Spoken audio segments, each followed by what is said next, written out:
আবারও পর্দায় শাকিব খান ও মিমি চক্রবর্তীর এই জুটি দেখতে চলছে ভক্তরা। শাকিব ও মিমির জুটিতে তুফান 2 আসছে ঈদুল আজহায়।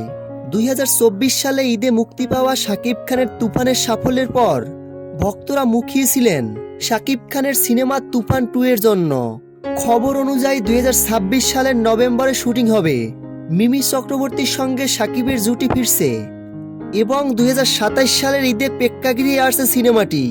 তুফান সিনেমার দুষ্ট কোকিল গানটিতে দর্শকদের যে ভালোবাসা পেয়েছে, এই সাফল্য বাংলা সিনেমার জন্য গৌরবের বিষয়। দুষ্ট কোকিল গানটি ইউটিউব ট্রেন্ডিংয়ে রয়েছে। শাকিব খানের তুফান সিনেমার গল্প দর্শকদের বেশ ভালো লেগেছে, তাই পরিচালক রায়হান রাফি দর্শকদের চাহিদার জন্যই আবারও এই জুটিকে নিয়ে তুফান 2 নিয়ে ফিরছেন পর্দায়। তো ভিউয়ার্স, শাকিব খানের তুফান সিনেমাটি আপনাদের কাছে কেমন লেগেছে? ভিডিও নিচে কমেন্ট করে জানিয়ে দিন।